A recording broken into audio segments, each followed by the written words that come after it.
Airport terminals are proving more and more popular these days when it comes to restaurant operators opening new sites. In recent months we've seen a couple of big names including Giraffe, Yo Sushi and Jamie's Italian all opening restaurants airside.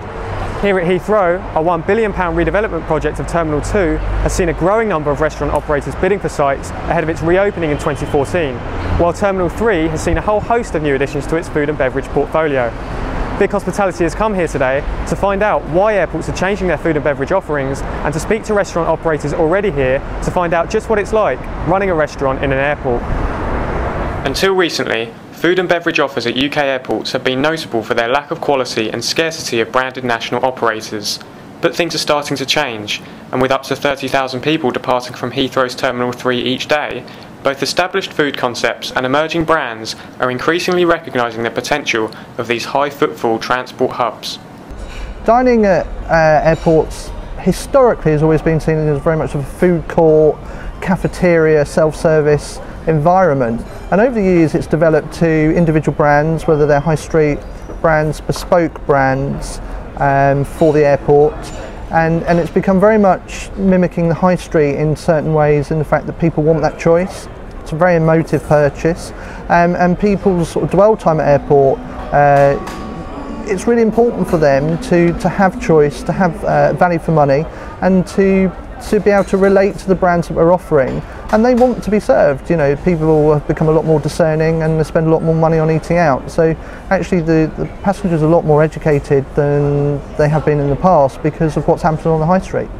I think one of the major plus points operating in an airport is that you really open yourself up to a much broader audience than you would on a high street. Here you have a lot of different demographics coming through the airport. You have businessmen, you have families with children, you have your normal single traveller, so you get a really broad variety of people through your doors, which again for us is quite a good opportunity to test new things and see how people react to different dishes and different menus, and again it's a very international terminal here, and so we had to adapt our menu to suit some of the international tastes that are for the customers that are coming through the terminal.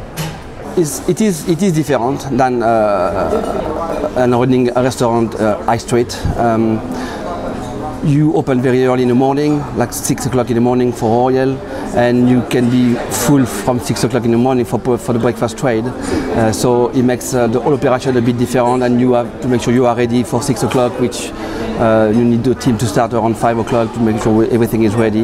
The difficulty you can encounter is having a problem of delivery or anything like that, which is not straightforward as we are duty-free side, airside. Everything is our supplier deliver BAN and BA deliver us, so that's very well organized now. Yes, you can encounter some transport problem, but that's no major anymore. So. For many restaurant operators, an airport can be seen as the perfect location for the opening of a flagship site, with the potential to create worldwide brand recognition. But how do you know if your business would be suitable? And with the tendering process for new sites at Terminal 2 currently underway, what elements does the airport have to consider when deciding whether or not a restaurant fits the bill? So there's many factors we consider when looking at who we should put in as an operator. We look at the offer, we look at the brand recognition, we look at how they'll also be able to operate at Heathrow, because it's not as simple as operating at the high street. There's also a financial element that we have to consider, both for ourselves and for the operator. But it's about choice, value for money and speed of service. And when I talk about value for money, it's not about necessarily always being cheap, it's about representing value for money for our cross-demographic of passengers. Choice, people want to be able to grab a coffee, a sandwich, or they want to be able to sit down and have a 3-course meal should they want to.